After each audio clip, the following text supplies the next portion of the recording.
República tem o melhor saneamento básico do país.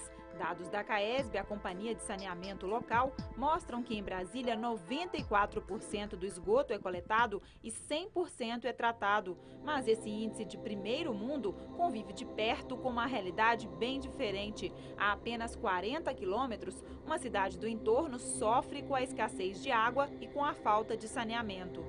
Aqui em Águas Lindas, a grande maioria da população passa o dia todo sem água e as pessoas não sabem nem a quem recorrer. A cidade tem apenas 2 promotores e 2 juízes. Eles não têm tempo para fiscalizar e cobrar do poder público uma atuação mais efetiva, porque tem de acompanhar quase 25 mil processos em tramitação no fórum. A sociedade reclama porque não há abastecimento de água, não há tratamento de esgoto, não há plano diretor para a cidade cresce desordenadamente. Diante da falta de abastecimento, durante muito tempo a população foi vítima do que ficou conhecido como a máfia das águas. Chamados de poceiros, alguns empresários da cidade retiravam água de poços artesianos e vendiam à população. O que eles fizeram? Utilizaram a água, o serviço de abastecimento de água, como fonte de renda, como mercado. Águas Lindas é o município que mais cresce no Brasil, segundo o IBGE. É considerada a cidade dormitório. Sem poder aquisitivo para viver na capital da República, boa parte das mais de 200 mil pessoas moram no local e trabalham em Brasília. Mas quando chegam em casa, depois de um cansativo dia de trabalho, começa outra jornada, a batalha pela água. E tem gente que chega de noite do trabalho, não tem água para tomar banho, no outro dia vai para o trabalho sem tomar banho porque não tem água. Isso está ocorrendo, mas com uma frequência muito pequena. Tá? Se deve basicamente a atos de vandalismo, tá? Onde existem roubos de cabos de cobre, paralisando bombas, roubos de bombas.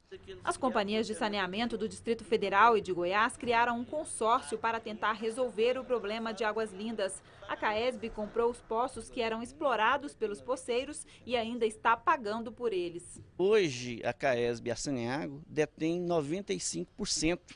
Tá, dos sistemas de abastecimento de água de Águas Lindas.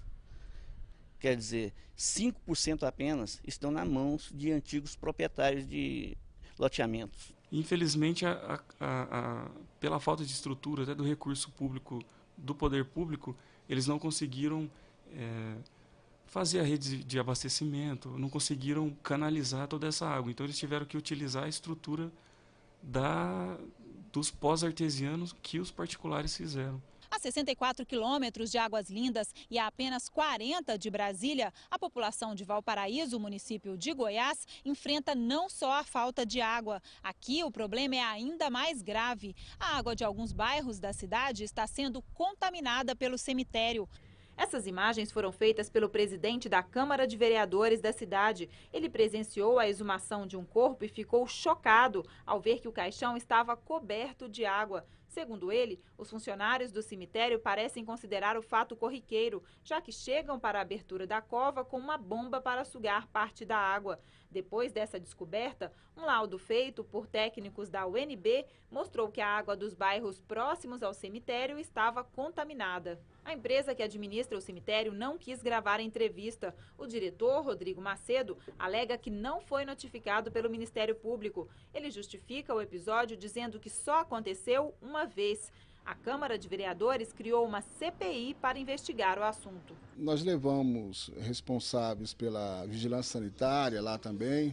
Foi constatado que o lençol freático daquela região está muito alto. O presidente da Câmara de Vereadores afirma que chega a 20 mil o número de pessoas que estão bebendo água contaminada em 3 bairros de Valparaíso. Na escola municipal desse bairro próximo ao cemitério, a solução encontrada foi trazer água de carro-pipa para as crianças beberem. A diretora da escola conta que, mesmo assim, são frequentes os casos de diarreia e outros problemas por causa da água contaminada. É que, ao chegar em casa, as crianças não têm outra alternativa a não ser consumir água dos poços, já que no local não há água encanada. Às vezes, várias famílias eles vêm com os galões, né, para encher a água da escola, que sabe que aqui é uma água potável, com garantia, que é abastecida pelo caminhão-pipa. Pelo menos deveria pensar, né, que tem criança, mora criança aqui, né, criança tomando água contaminada. Eu acho uma cara de pau deles que não vem resolver logo o problema. Falta de água, água poluída. A principal metrópole do país também enfrenta esses problemas. São Paulo hoje consome toda a água disponível, não sobra uma gota. Com isso, quando o clima esquenta, alguns bairros ficam sem abastecimento. E o principal rio do estado, segundo especialistas, está cada dia pior. Apesar dos esforços que vêm sendo feitos há 15 anos para despoluir o rio Tietê, a qualidade da água piorou ainda mais em 2006. Segundo a Companhia de Saneamento Ambiental de São Paulo, o nível de oxigênio na água no trecho que corta a capital caiu para 0, o que leva ambientalistas a classificarem o Tietê como um rio morto na região. Foram investidos US$ 1 bilhão e 100 milhões na primeira tentativa de despoluir o rio Tietê entre 1992 e 1998. A segunda etapa do programa de despoluição já está em curso e deve consumir US$ 400 milhões. A meta é oferecer, em 2008, coleta de esgoto para 84% da população e passar o índice de tratamento dos atuais 62% para 70% na região metropolitana. São Paulo luta também para limpar o principal afluente do rio Tietê, o rio Pinheiros. As obras já começaram. Nos próximos 6 meses serão investidos 26 milhões. A técnica consiste em jogar na água substâncias químicas que captam a sujeira. Além disso, o estado de São Paulo deve receber 7 bilhões e 800 milhões de reais até 2011 para saneamento básico. Esse dinheiro será liberado por meio do Programa de Aceleração do Crescimento. As obras vão se concentrar na região metropolitana, em Campinas e na Baixada Santista.